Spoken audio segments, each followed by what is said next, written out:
Today, I'll be reading Goldilocks and the Three Bears. Once upon a time, a girl named Goldilocks lived in a house at the edge of the woods. In those days, curls of hair were called locks. She was Goldilocks because golden hair ran down her head and shoulders. One morning, Goldilocks was out for a walk when she came across a beautiful bird. She followed that bird right into the woods where her mother had said many times she must never go, but Goldilocks didn't think of that. Deeper and deeper into the woods she went, but where was the bird? It was nowhere to be seen. Goldilocks looked around, and that's when she knew she was lost. But a house was not far away. I wonder who lives there, she thought, so deep into the woods. She went up and knocked on the door. No answer. She knocked again. Still no answer. Goldilocks knocked a third time and the door opened, but no one was behind the door. "Well, the door is already open," said the girl, "so I may as well go in." Goldilocks smelled a wonderful smell and soon knew why. On the table were 3 steaming bowls of oatmeal, and all of a sudden she realized how hungry she was. What Goldilocks did not know, however, is that 3 bears lived in this house. In fact, that very morning the 3 bears had sat down to their bowls of oatmeal, but the cereal was way too hot, so they had decided to take a short walk. They said to each other, "By the time we return, our oatmeal will be perfect." Gazing at the steaming bowls of oatmeal, Goldilocks thought, "I'm sure whoever lives here won't mind if I just take one sip." She sat at the first chair and took a sip. "Ah," she said, "it's too hot." She moved to the next bowl and took a sip. "Ah," she said, "it's too cold." She moved to the third bowl and took a sip. "Ah, that is just right." And before she knew it, the oatmeal was all gone. Goldilocks rubbed her tummy.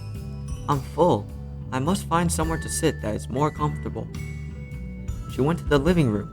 3 chairs were lined up in a row, 1 big chair, 1 medium-sized chair, and a wee little chair. "I'm sure whoever lives here will not mind if I sit on just 1 chair," said Goldilocks. She sat on the big chair, but it was way too hard. "The next chair looks good," said Goldilocks. She moved to the medium-sized chair, but it was too soft. "The wee little chair looks a lot better," said the girl. She sat on the little chair, and it was just right. But when Goldilocks leaned back a little bit, the chair broke into a dozen pieces, and she plopped right on the floor. "Oh no," Goldilocks wailed, and then she yawned. There must be somewhere she could lie down for a short nap. The girl saw a ladder and climbed it to an attic. In a row, 3 beds were lined up. 1 big bed, 1 medium-sized bed, and a wee little bed. "I'm sure whoever lives here won't mind if I lay down for just a short nap," she said. She lay down on the big bed, but it was way too hard. She lay down on the medium-sized bed, but it was way too soft. The girl lay down on the wee little bed, and it was just right. As her head hit the pillow, Goldilocks was fast asleep. Just then, the 3 bears came home from their walk. "Oh my," said Mama Bear. "Did either of you leave the front door open?" "Not I," said Papa Bear. "Not I," said Little Bear. And slowly the 3 bears stepped inside and looked around.